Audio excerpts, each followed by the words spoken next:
तो आज के आपके करंट अफेयर्स 8 जुलाई 2022 के सबसे पहला जो करंट अफेयर है, गोल्ड स्टैंडर्ड सिस्टम और फिएट करेंसी क्या होती है। यदि एक मिनट में आपका लास्ट में आंसर करता हूँ इस चीज को। गोल्ड स्टैंडर्ड सिस्टम और फिएट करेंसी, ये दो चीजें क्या है। देखो, आपका वर्ल्ड ना एक टाइम पे जिस करेंसी सिस्टम पे चलता था वो था गोल्ड स्टैंडर्ड। गोल्ड स्टैंडर्ड में क्या था कि आप जब भी कोई भी करेंसी नोट प्रिंट करते हो, आज जो हम एक बेसिक रियलाइजेशन, फिएट करेंसी क्या है, फिएट करेंसीज में आपको बताता हूं इन दोनों को एक साथ रिलेट करके। देखो, अल्टीमेटली आज हम जो भी करेंसी यूज कर रहे हैं उस करेंसी के नोट को बेसिकली देखोगे, चाहे 10 रुपए का नोट देखो चाहे 2000 का देखो, है तो वो कागज का टुकड़ा ही है। तो ये कागज की वो वैल्यू क्यों नहीं है जो उस कागज की है तो पेपर ही ना, वो भी पेपर करेंसी है। ऐसी करेंसीज को हम रेफर करते होते हैं टोकन करेंसी। टोकन करेंसी वो करेंसीज होती है जो जिनकी रियल वैल्यू उसके ऊपर लिखी हुई वैल्यू से कहीं गुना ज्यादा कम होती है। जैसे कि अगर आपका 10 रुपए का नोट है, ठीक है, 10 रुपए के नोट लगा लेते हैं। जैसे जो आपका 10 रुपए का नोट है, 10 रुपए की एक्चुअली अगर उस कागज की वैल्यू देखोगे, उसकी प्रिंटिंग की वैल्यू देखोगे, उसकी वैल्यू 10 रुपए नहीं है, ठीक है। या मार्केट में उसकी प्रिंटिंग के लिए कोई 10 रुपए आपको देने नहीं वाला, ठीक है। या जो 2000 का नोट है, इसकी तो कहीं पे भी है तो कागज का टुकड़ा ही जिसके ऊपर प्रिंट हमने हर चीज की है। इसकी वैल्यू कहीं पे भी अगर रियल सेंस में देखोगे, कागज का टुकड़ा ही है, इसकी वैल्यू रियल सेंस में 2000 नहीं है। ये तो हम मानते हैं कि ये नोट को हम 2000 का कहेंगे, इस नोट को हम 10 का कहेंगे। ऐसी चीजों को हम कहते हैं टोकन करेंसी। देखो, पुराने जमाने में क्या होता था, पुराने जमाने में सिक्के ही होते थे, कॉइन्स होते थे, अलग अलग मेटल के, गोल्ड के कॉइन्स होते होते थे, सिल्वर के कॉइन्स होते थे, ये सारी चीजें ही चलती थी। पर जैसे जैसे दुनिया भर में करेंसी, दुनिया भर की इकोनॉमी ग्रो करनी शुरू की, दुनिया भर में और ज्यादा व्यापार होने लगा, इकोनॉमी ग्रो की, लोग और ज्यादा अमीर होने लगे, ये जब चीजें बढ़ी हैं तब आपकी दुनिया में ये गोल्ड सिल्वर इनकी शॉर्टेज पड़ने लगी। तो हमने स्टार्टिंग में एक सिस्टम इंट्रोड्यूस किया। हमने स्टार्टिंग में एक सिस्टम में क्या बोला कि देखो, जो भी ये आपकी गोल्ड है, हाँ, जो भी आपका गोल्ड है, गोल्ड के सिक्के छोड़ दो, इसके बदले में आपको एक तरीके का टोकन जारी कर देता हूं। टोकन कुछ भी हो सकता है, कोई लेसर वैल्यू की कोई भी चीज, जैसे हमने नोट छाप दिए। पहले नोट्स के ऊपर जो गारंटी लिखी हुई आती थी ना, वो यही आती थी कि सरकार आपको प्रॉमिस करती है कि आपको इस नोट के बदले गोल्ड की इतनी कीमत मिलेगी, ठीक है। जब आपके मॉडर्न टाइम्स आ गए, वर्ल्ड वॉर्स होगी, उसके बाद आपकी जो करेंसी के नोट्स हैं उनके ऊपर स्टार्टिंग में, मतलब वर्ल्ड वॉर 1 के बाद, वर्ल्ड वॉर पहले, मतलब जब से आपकी नोट्स चल रहे हैं, तब यही बेसिक चीज पे आई कि आपके एक तरह से नोट एक तरह से टोकन है। आपको 2000 रुपए का टोकन दे दिया गया है। आज भी जो नोट 2000 का नोट है वो टोकन है। ये टोकन किसी भी जगह पे जाके दोगे, उस पर्सन को ये मानना पड़ेगा कि हाँ, ये 2000 का टोकन है, पर इसकी वैल्यू इस चीज के ऊपर अब बेस नहीं है। वो मैं आपको ये सिस्टम समझा रहा हूँ। ये गोल्ड पहले ओरिजिनली आपका सिस्टम था कि गोल्ड के बदले नोट। तो आप गोल्ड अगर किसी के पास पड़ा है, वो सरकार के पास जाके गोल्ड दे देगा, उसके बदले उतने नोट इश्यू करवा लेगा। पर अगर किसी को नोट नहीं चाहिए, वो सरकार के पास जाएगा, उसे सेम वैल्यू का गोल्ड दे दिया जाएगा जितने का। लेट्स सपोज सरकार इस टाइम पे फिर क्या करती होती थी, गोल्ड का रेट ना फिक्स रहता था। जैसे अभी आपकी मार्केट में और कभी बढ़ जाता है गोल्ड, कभी गिर जाता है। इस टाइम पे क्योंकि सरकार को नोट्स जारी करने होते थे, सरकार गोल्ड का रेट फिक्स करके रखती थी कि हम खरीद कितने में रहे हैं गोल्ड और सेल कितने में कर रहे हैं। तो ये फिक्स होते थे रेट। यहाँ पे लेट्स सपोज हम कह दें कि 100 रुपए का, वैसे इतना सस्ता कभी गोल्ड होगा नहीं, 1 आउंस आपको गोल्ड का मिलेगा 100 रुपए का, ठीक है। अब ये जो फिक्स वैल्यू होगी ना कि 100 रुपए का 1 आउंस होगा, अब मैं कल 100 रुपए लेके आरबीआई के पास जाऊं, आरबीआई मुझे 1 आउंस गोल्ड जारी करके देगा कि ये लो, ये आपके हिस्से का 1 आउंस का गोल्ड।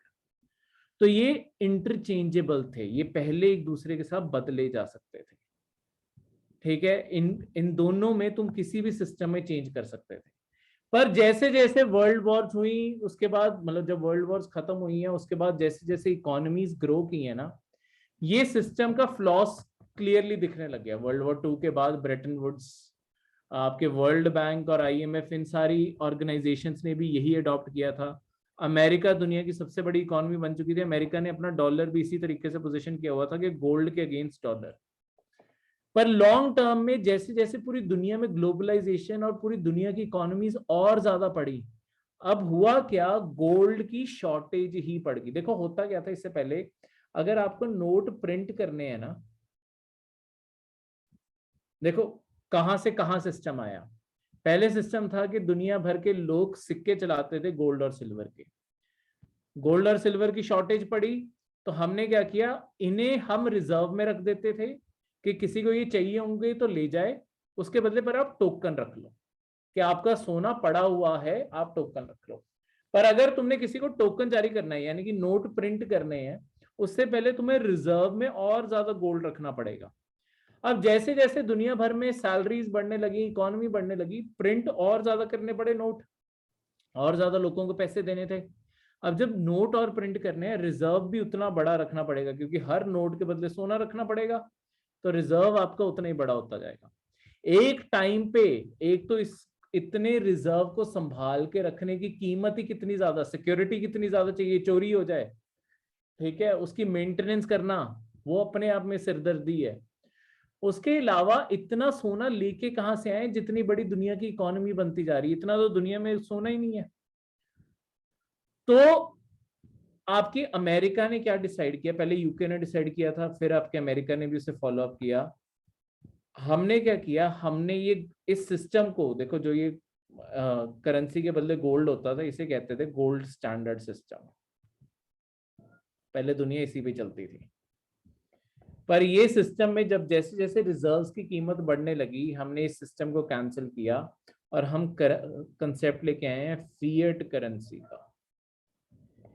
फिएट करेंसी के आने से आपके नोट्स के ऊपर लिखी हुई प्रिंटिंग भी बदल गई। अब आप कभी देखोगे ना, आरबीआई के गवर्नर के साइन के ऊपर क्या लिखा होता है, नीचे सॉरी क्या लिखा होता है, कि आरबीआई का गवर्नर आपको प्रॉमिस करता है कि जो भी इसकी वैल्यू है, वो वैल्यू आपको मार्केट में मिल जाएगी। अब कोई गोल्ड गोल्ड किसी चीज की गारंटी नहीं है। देखो अब हम जो टोकन यूज कर रहे हैं, ये जो आपके टोकन है, ये प्योरली इस कंसेप्ट पे चल रहे हैं कि आपकी गवर्नमेंट खड़ी हुई है। इसका क्या मतलब है, देखो फिएट करेंसी का मतलब होता है, फिएट वो करेंसी होती है जिसे सरकार की बैकिंग होती है। सरकार जिस करेंसी को बैकिंग देगी, जैसे इंडियन गवर्नमेंट ने रूपी को बैकिंग दी हुई है। इसका मतलब क्या है कि रूपी को एक लीगल टेंडर का स्टेटस दिया हुआ है। इसका मतलब है कि इंडिया के अंदर रूपी लेने से, रूपी का नोट लेने से कोई इंसान मना नहीं कर सकता। अगर कोई इंसान कहेगा कि मैं रूपी में पेमेंट नहीं लेता, सरकार उसे अरेस्ट करवा सकती है। क्योंकि अब ये जो टोकन चल रहे हैं वो सिर्फ इस गारंटी पे चल रहे हैं कि सरकार आपको मार्केट में वैल्यू दिला देगी। ये सिर्फ एक गारंटी है, दिला पाए या ना दिला पाए ये सरकार के ऊपर है, ठीक है। पर इसी चीज के ऊपर तो हमारी अल्टीमेटली जितने भी, देखो जिन लोगों ने, अंबानी अडानी जितने भी लोग हैं, उन सबके जितनी भी वेल्थ है, अल्टीमेटली वो इसी ट्रस्ट के ऊपर टिकी हुई है कि सरकार बैठी है। अगर ये ट्रस्ट टूट जाए तो करेंसी की कोई वैल्यू नहीं रहती, ठीक है। तो ये ट्रस्ट कब जाता होता है, देखो जब आपकी टोकन, जो भी आपकी करेंसी थी, वो बहुत जल्दी अपनी वैल्यू लूज करने लग जाता है। अब ये वैल्यू लूज क्या होता है, जब आपकी इकोनॉमी के अंदर महंगाई बहुत तेजी से बढ़ रही होती है ना, आपके लोगों को आपकी इकोनॉमी और अपनी सरकार की कैपेबिलिटी के ऊपर भरोसा उठना शुरू हो जाता है कि क्या मेरी सरकार एक्चुअली मुझे जितना मैं कमा रहा हूँ इसके बदले कुछ दिलवा भी पाएगी या नहीं दिलवा पाएगी। मार्केट में जितने प्राइसेस बढ़ रहे हैं, मेरी तो करेंसी में कुछ भी नहीं मिल रहा मुझे, ठीक है। तो इस कारण लोगों का फिर ट्रस्ट टूटने लग जाता है। तो ये सारी की सारी चीज है जो आपको यहाँ पे बतानी थी, ठीक है। क्लियर है, ये कंसेप्ट समझ आया टोकन करेंसी और फिएट करेंसी का। टोकन दोनों में यूज होता था। फिएट का मतलब होता है जिसमें आपकी गवर्नमेंट की इशू किया जाता है और इसे कोई भी फिजिकल कमोडिटी से बैक नहीं है। अगर ये करेंसी फेल हो गई, किसी को कुछ नहीं मिलने वाला। पहले क्या होता था कि करेंसी फेल होगी उसके बदले सोना मिल जाएगा, पर अब करेंसी फेल होती है उसके बदले कुछ भी नहीं मिलता। ये सारी की सारी प्योरली इस चीज के ऊपर चल रही है कि आपकी सरकार बैठी है। हम अमेरिका के डॉलर यूज कर रहे हैं इस भरोसे पे कि अमेरिका की सरकार टिकी हुई है, स्टेबल है, वो कहीं नहीं जाती।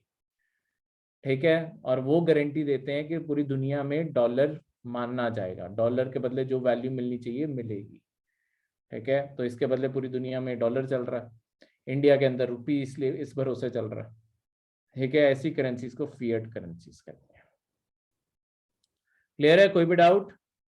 तो फिएट एक इनकन्वर्टेबल करेंसी होती है जिसे कोई भी चीज के लिए रिडीम नहीं किया जा सकता। मतलब इसके बदले तुम सोना ये सब कुछ नहीं ले सकते सरकार से। वैसे मार्केट से उस वैल्यू को खरीदना चाहो वो अलग चीज है। ठीक है, क्लियर है, कोई भी डाउट?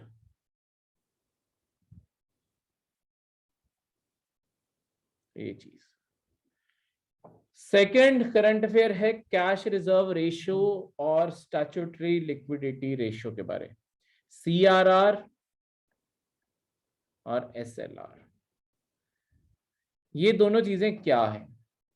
देखो, ये समझने से पहले आपको बैंक्स कैसे काम करते हैं उस चीज के बारे बताना जरूरी है। इसी के साथ में मैं आपको आपकी इकोनॉमी जिससे कुछ लॉन्ग टर्म टर्मिनोलॉजीज भी दिखाना चाहूंगा। एक मिनट में।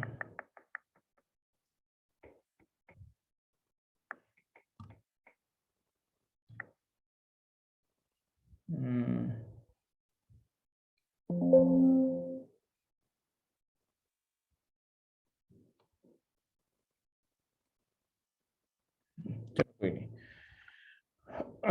अभी मुझे इंस्टेंटली मिल नहीं रही, तो मैं आपको यहीं पे समझाता हूँ। देखो, आपका बैंकिंग सेक्टर पूरा काम कैसे करता है। बैंकिंग सेक्टर इस प्रिंसिपल पे काम करता है कि ये आपका बैंक है। बैंक का अल्टीमेटली पर्पस दो है। बैंक कस्टमर से सेविंग लेता है और किसी को लोन चाहिए लोन जारी कर देता है। ठीक है, तो सेविंग लेगा लोन जारी कर देगा, ये अल्टीमेटली आपके बैंक का पर्पस है। तो अब ये बैंक ये इस पूरे फंक्शन को कर कैसे पाता है, इस चीज बारे बात करें। देखो, आपका बैंक ये पूरी की पूरी चीज करता कैसे है कि जितनी भी बैंक ने सेविंग ली होती है ना, इन्हीं सेविंग्स को चैनलाइज करके लोन देता है। इसी कारण जब आप बैंक के पास कोई भी चीज की सेविंग करवाने जाते हो, चाहे नॉर्मल आप सेविंग में रखो, चाहे आप FD करवा लो, कुछ भी करवा लो, आपका बैंक अल्टीमेटली आपको कोई ना कोई उसके ऊपर इंटरेस्ट रेट ऑफर करता है। लेट्स सपोज आपको कह देगा कि आप हमारे पास सेविंग रख रहे हो, इसके बदले आपको हम 6% इंटरेस्ट रेट देंगे। वो 6% आएगा कहाँ से? वो 6% तब आएगा जब आगे वो ये लोन 12% पे दे देंगे। बीच में उन्होंने अपना शेयर रखा और बाकी की सारी चीज उन्होंने आपको वापस दे दी। ठीक है, तो आपको लगा कि आपका फायदा हो गया। और बैंक इस चीज के लिए अच्छी तरह से जाने जाते हैं कि बैंक्स, देखो, है तो आपके पास जो सेविंग पड़ी है फालतू ही है ना। अगर बैंक ने ये सेविंग चैनलाइज कर दी, इकोनॉमी का भी भला हो गया, जिस पर्सन को पैसे चाहिए तो उसका भी भला हो गया, आपको भी इसका फायदा हो गया, पड़े पड़े पैसा कुछ इंटरेस्ट रेट कमा लिया आपने। अब ये जो सारा पैसा चैनलाइज किया गया है, इसी के अंदर ये जो इंटरेस्ट रेट में फर्क है, इसी से सारा बैंक के प्रॉफिट्स इसी चीज के ऊपर बेस्ड है। तो बैंक से एक चीज की लालच कर सकते हैं ना कि मैं जितने ज्यादा लोन बांटूं मेरा प्रॉफिट उतना ज्यादा हो जाएगा। इसी कारण आपके जो RBI है उसका ये भी काम है ये चेक करना, क्योंकि प्रॉब्लम क्या हो सकती है कि अगर मैंने बहुत सारे लोन लेते, तो मैं बैंक हूं और मैंने बहुत सारे लोन आपके डिस्ट्रीब्यूट कर दिए, यहाँ पे भी लोन दे दिया, वहां पे भी, सारी जगह लोन बांट दिए। अब प्रॉब्लम ये हो सकती है जितने ये लोन बांटे गए हैं, अगर आपका इनमें से कोई भी लोन वापस ना आया, डिफॉल्ट करके, ये बंदे ने लोन नहीं पे कर पाया, ये भी ना पे कर पाया, ये भी ना पे कर पाया, कल ये कस्टमर पैसे डिमांड करने आ गए, बैंक के पास तो पैसे ही नहीं है, क्योंकि बैंक ने ये सोचा था कि यहाँ पैसे दिए हैं, ये पैसे भी रिटर्न कर देंगे, इंटरेस्ट रेट भी दे देंगे, तो मैं पैसे भी मोड़ दूंगा और उसे भी इंटरेस्ट रेट दे दूंगा, अपना भी रख लूंगा। पर अगर पैसे ही ना आए तो ये जिसकी सेविंग थी इसके भी तो पैसे डूब जाएंगे। तो आरबीआई का काम है बैंक्स की इस लालची नेचर को के ऊपर भी कंट्रोल करना। तो इसी के कारण आपके बहुत सारी चीजें आरबीआई कंट्रोल करता है, उनमें से दो चीजें आपकी सीआरआर और एसएलआर है। ये दोनों के बारे में बताता हूँ। ठीक है, आज जो हमारे टॉपिक है कैश रिजर्व रेशियो। देखो आपके जितना पैसा सेविंग में आता है आरबीआई सारा पैसा बैंक को अपने पास नहीं रखने देता। लेट्स सपोज एक बैंक था, बैंक के पास सेविंग में आए 100 रुपए, ठीक है। अब ऐसा ना हो कि ये 100 के 100 लोन में दे दे। आरबीआई क्या करेगा, उसे बोलेगा कि देखो तुम इसमें से 10 रुपए अपने पास कैश रखो और बाकी 90 रुपए मेरे रिजर्व्स में पहुंचा दो। आरबीआई अपने रिजर्व में रख लेगा। ये पैसा बैंक को बोलेगा तुम नहीं यूज कर सकते। जब तुम्हारे कस्टमर मांगने आएंगे हमें बता देना, ये 90 रुपए हम वापस कर देंगे तुम्हें, इनमें से जितने चाहिए होंगे, पर ये हमारे पास पड़े रहेंगे ताकि तुम खर्च ना कर पाओ। कस्टमर मांगेगा हमसे लेके दे देना, पर तुम्हें चाहिए तुम्हें नहीं हम देंगे, तुम इसी में से अपना सारा काम चलाओ। तो ये 10 रुपए मिले, पर ये 10 रुपए भी आरबीआई आराम से बैंक को यूज नहीं करने देता, क्योंकि उन्हें पता है ये 10 रुपए भी ये मिनट लगाएंगे, 1 रुपया सबको बांट दिया, कल पता चले बिजनेस करने के लिए भी पैसा नहीं बचा, सारे लोन डुबा दिए। ठीक है, बैंक को चलाने के लिए भी पैसा नहीं बचा। तो आगे एसएलआर आरबीआई इंपोज करता है, स्टैट्यूटरी लिक्विडिटी रेशियो। देखो लिक्विडिटी का मतलब होता है कि कितनी आसानी से कोई चीज, मतलब कितनी लिक्विड है, ठीक है, कितनी आसानी से कोई चीज फ्लो कर सकती है। लिक्विड तो करेंसी में, इकोनॉमी में लिक्विड क्या होता है कि कोई चीज कितनी आसानी से खर्च की जा सकती है। सबसे आसान है खर्च करना जो आपकी करेंसी है। अगर आपकी जेब में नोट पड़ा है, एक सिंपल सी बात है, एक चीज का एनालाइज आप ही बताओ। अगर आपके बैंक में 500 रुपए पड़े हैं और एक आपके वॉलेट में 500 रुपए पड़े हैं, क्या चांस है कि कौन से जल्दी खत्म हो जाएंगे? जो वॉलेट के अंदर 500 रुपए, बिल्कुल। वो 500 का कब 400 बनेगा, 400 का कब 50-50 के नोट और कब खत्म हो जाएगा पता भी नहीं चलेगा। ठीक है, क्योंकि वो लिक्विड है, वो आसानी से कहीं पे भी यूज हो सकता है। ठीक है, बैंक वाला तो किसी के पास आजकल यूज भी करने जाओगे क्यूआर कोड मांगोगे, अगर किसी ने मना कर दिया कि मेरे पास नहीं है क्यूआर कोड, फिर क्या करोगे? पर रुपये का नोट तो हर बंदा ही ले लेगा ना। कोई आप क्या कहते हैं किसी रिक्शे वाले को दे रहे हो, किसी को भी दे रहे हो, हर बंदा ले लेगा पैसे। तो वो जो चीज है, क्योंकि करेंसी आपकी लिक्विड है, तो आपकी लिक्विडिटी कितना बैंक आसानी से पैसा खर्च कर पाएंगे, कितनी उनके पास करेंसी है, इस चीज को भी कंट्रोल कर सकता है आरबीआई। आरबीआई क्या करता है, ये जो 10 रुपए भी दिए ना, आरबीआई इसमें से कहता है कि लेट्स सपोज 5 रुपए आप लिक्विड रखो, यानी कि करेंसी रख लो, बाकी जो 5 रुपए हैं इसे किसी ना किसी और एसेट में रखो। चाहे आप सोना रख लो, ठीक है, चाहे आप सरकार के या किसी के बॉन्ड खरीद के रख लो। ये पैसा आसानी से, अब कोई आपका कस्टमर आपसे लोन मांगने आएगा, लेट्स सपोज आप बैंक को, आपसे कोई लोन मांगने आए, ठीक है, उसने बोला है कि मुझे 1 लाख का लोन दे दो। ऐसा थोड़ी उसके आगे 1 लाख रुपए के बदले का सोना उसके आगे रख दोगे कि ये लो सोना रख लो। ठीक है, वो कहेगा मैंने क्या करना है सोने का, मैं कहाँ बेचने जाऊंगा, क्योंकि ये आसानी से कन्वर्टेबल नहीं है। आरबीआई इस तरीके से भी बैंक्स की चीजों को कंट्रोल कर पाता है। क्लियर है? तो इस तरीके से आपका ये पूरा पूरा बैंकिंग सिस्टम काम करता है। ठीक है, तो ये चीज समझ आ गया बैंक कैसे काम करता है। तो अभी बेसिकली क्योंकि इंडिया का रुपी गिरता जा रहा है, उसके चलते हुए आरबीआई ने आपके फॉरेन करेंसी के ऊपर एसएलआर और सीआरआर दोनों हटा दिए हैं, ताकि आपके बैंक्स रज रज के फॉरेन सेविंग अकाउंट्स और ज्यादा खोलें। जितने इंडियंस बाहर हैं उनके सेविंग अकाउंट्स खोलें, वो वहां से अपने डॉलर पाउंड यूरो में कमाई भेजेंगे, इंडिया के अंदर उसी वैल्यू के अंदर बैंक्स के अंदर स्टोर होगी। तो इसलिए आरबीआई ने टेम्पररी तौर पे ये सारी लिमिट्स हटा दी हैं, ताकि बैंक्स अग्रेसिव होके फॉरेनर्स को भी और एनआरआईज को टारगेट करें कि वो इंडिया के अंदर अपनी सेविंग्स रखें।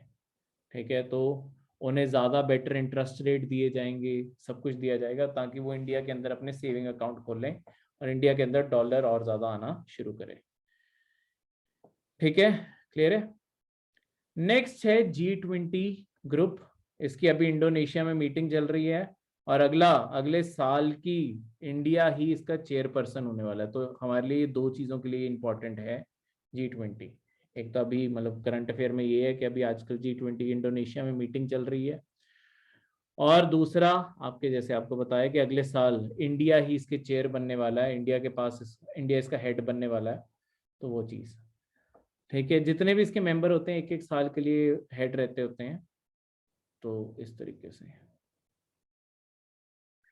कोई भी डाउट? तो यहाँ पे जो G20 ग्रुप है ये 20 कंट्रीज, ठीक है, मतलब 19 कंट्रीज और एक यूरोपियन यूनियन का मेंबर है बेसिकली। पहले 20 कंट्रीज ही थे, रशिया को अभी नहीं रखा गया अब इसके अंदर। ठीक है, तो अब ये सिर्फ 20 देश, अब ये 19 रह गए हैं। पहले ये 20+1 थे, अब ये 19 रह गए हैं। दुनिया की 20 सबसे बड़ी जो इकोनॉमीज हैं वो हर साल मिलती हैं और डिस्कस करती हैं कि पूरी दुनिया का किस तरीके से इकोनॉमिक साइकिल चलाया जाए। ठीक है, देखो क्योंकि दुनिया की 90% जो प्रोडक्शन है वो इन्हीं देशों में होती है, इन्हीं 20 देशों में होती है। दुनिया की 75 to 80% जो ट्रेड है वो यही देश कर रहे हैं। ठीक है, 2/3 ग्लोबल पॉपुलेशन इन्हीं 20 देशों में रहती है और दुनिया का हाफ जो लैंड एरिया है वो भी इन्हीं 20 देशों में है। तो आपके ये जो 20 देश हैं ये दुनिया की ज्यादातर इकोनॉमी को कंट्रोल करते हैं। अगर इन 20 देशों ने कोई फैसला ले लिया ना, क्योंकि ये इतना बड़ा 90% इकोनॉमी तो दुनिया की यही 20 देश कंट्रोल कर रहे हैं। 192 देश हैं आपके यूनाइटेड नेशन में रजिस्टर्ड, उसमें से ये 20 देश सारी की सारी चीजें कंट्रोल कर रहे हैं। तो अगर ये 20 देश किसी चीज का फैसला ले लेते हैं, वो एक तरह से ग्लोबल स्टैंडर्ड बन जाता है कि सबके लिए वो फैसला अप्लाई हो जाएगा। क्योंकि इन्होंने कर दिया 90%, अब ये कंडीशन साथ में लगा देते हैं कि अगर हमारे साथ ट्रेड करना है तो ये मानना पड़ेगा। फिर वो 10% जो बचे हैं उन्हें भी मानना ही पड़ता है, वो मनमर्जी नहीं कर सकते। ठीक है, इस कारण ये एक बहुत पावरफुल इकोनॉमिक ग्रुपिंग है जिसकी इंपॉर्टेंस 2008 के जब फाइनेंशियल क्राइसिस आया उसके बाद से खासकर होगी, फिर हर साल ही मिलने लग गए। ठीक है, बनी ये 1999 में थी, पर उसके बाद 2008 में इसकी इंपॉर्टेंस बहुत ज्यादा बढ़ गई। देखो इसकी जो सीट रोटेशन है हर साल क्या होता है, देखो आपके जितने भी इसके मेंबर्स हैं ना वो अलग अलग ग्रुप्स में बांटे गए हैं। 5 ग्रुप्स हैं टोटल, 5 ग्रुप्स में ये मेंबर बांटे गए हैं। इसमें से अगर ये 3 ग्रुप्स देखोगे, ग्रुप 3, 4, 5, ये सारे एक ही कॉन्टिनेंट के ऊपर पड़ते हैं। Argentina, Brazil, Mexico, France, Germany, Italy, Europe, और मतलब एक साइड पे भी पड़ते हैं कॉन्टिनेंट की। चाइना, इंडोनेशिया सारे ईस्टर्न साइड पे आ गए, चाइना, इंडोनेशिया, जापान और साउथ कोरिया। कुछ नॉर्थ, सारे ईस्टर्न साइड पे ही हैं सारे, कोई साउथ ईस्ट कोई ईस्टर्न। पहले जो 2 ग्रुप्स हैं ये एक साथ नहीं, मतलब ये एक जगह पे नहीं पड़ते, ये बहुत दूर दूर है एक दूसरे से।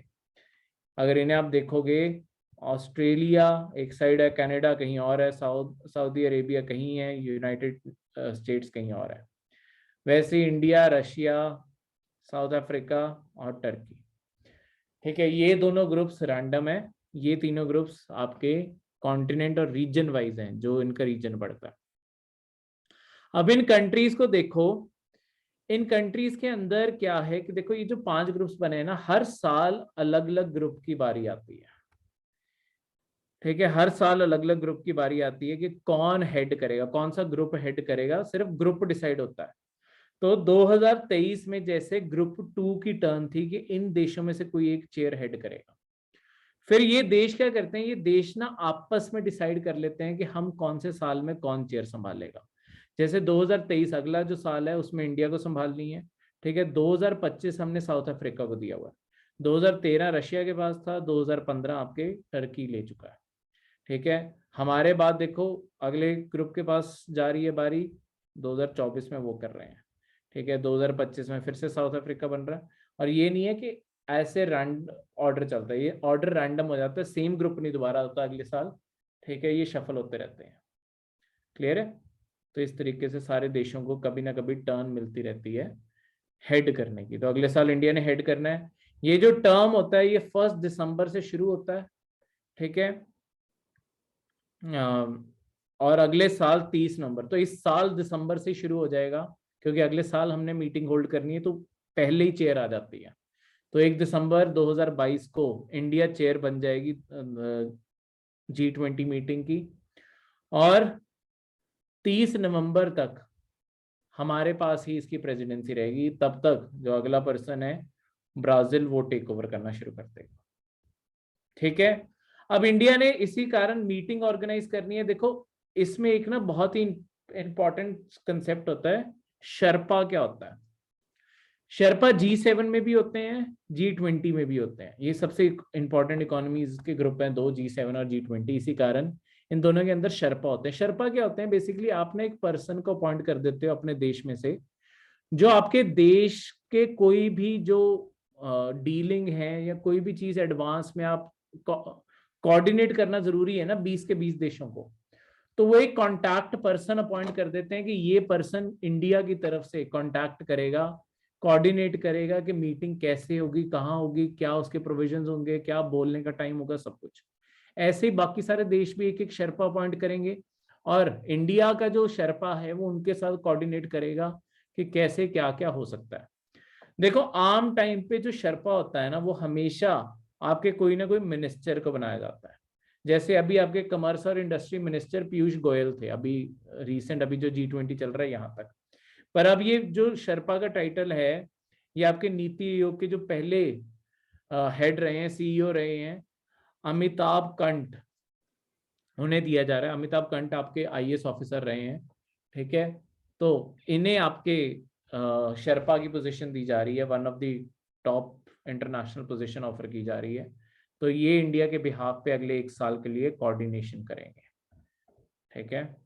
तो इस एग्जाम का ये भी फायदा है कि ऐसी पोजीशंस हेड कर सकते हो जहाँ पे सारी दुनिया की सरकारें आके मिलेंगी, उसके कोऑर्डिनेटिंग हेड तुम हो सकते हो, ठीक है। ऑब्वियसली सबसे इंपॉर्टेंट तो प्राइम मिनिस्टर ही रहता है, पर स्टिल प्राइम मिनिस्टर और आपके फाइनेंस मिनिस्टर सबसे इंपॉर्टेंट रहते हैं, पर कोऑर्डिनेटिंग हेड आप बन जाओगे, यहां तक आप जा सकते हो। नेक्स्ट है air quality, national air quality index of India. देखो national air quality index India का एक टूल है जहां पे हम 6 कैटेगरीज में एयर क्वालिटी को मॉनिटर करते हैं कि आपकी हवा गुड है, सेटिस्फैक्टरी है, मॉडरेटली पोल्यूटेड है, पुअर है, वेरी पुअर है, या सिवियर है।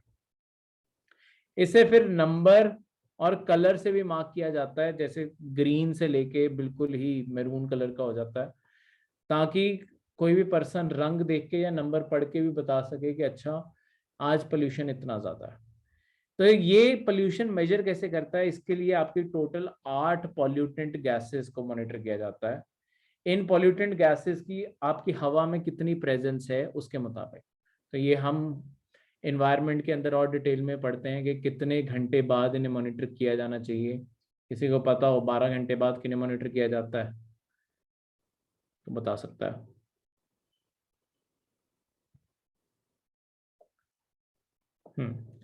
तो आपके इसके अंदर PM10 के पार्टिकल, PM2.5 के particle, nitrogen dioxide, sulphur dioxide, carbon monoxide, ozone, ammonia और लेड, ये सारे के सारे पार्टिकल्स आपके, ये सारी गैसेस आपकी मॉनिटर की जाती हैं, क्योंकि यही आपके मेजर पॉल्यूटेंट्स हैं।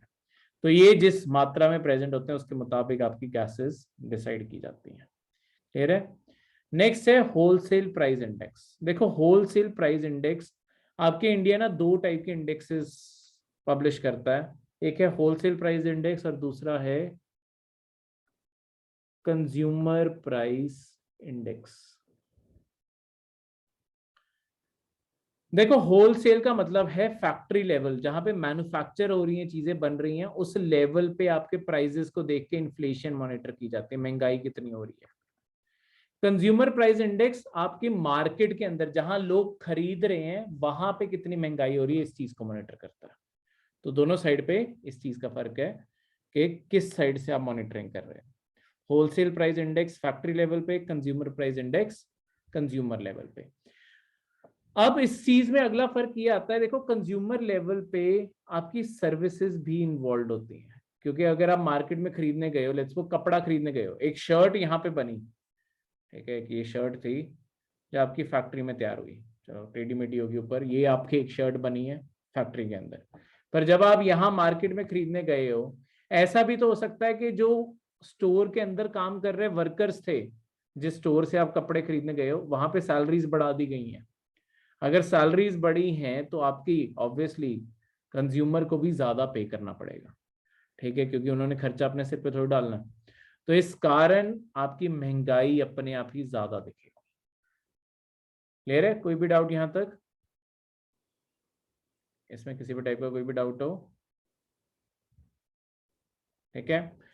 अब ये जो चीज है होलसेल प्राइस इंडेक्स और कंज्यूमर प्राइस इंडेक्स, यहाँ पे यही फर्क है कि जो कंज्यूमर प्राइस इंडेक्स है इसमें मैन्युफैक्चरिंग सेक्टर और सर्विस सेक्टर दोनों को देखा जाता है, क्योंकि सामान बन के भी आया और बिक भी रहा है। यहाँ पे सिर्फ और सिर्फ मैन्युफैक्चरिंग को देखा जाता है, यहाँ पे सर्विसेज नहीं इंक्लूड की जाती। ये आपके प्रीवियस ईयर पेपर की स्टेटमेंट है पंजाब की, ठीक है। तो ऐसे किसी और में भी आ सकती है, यहाँ पे ये नीचे लाइन भी लिखी हुई है, ये सर्विसेज को कवर नहीं करता। उसके बाद ये basically in general 3 major groups को मॉनिटर करता है। आपके प्राइमरी आर्टिकल्स, ठीक है, आपका खाना हो गया, वो सब कुछ इसमें आ जाता है, फ्यूल एंड पावर को और मैन्युफैक्चर्ड गुड्स को।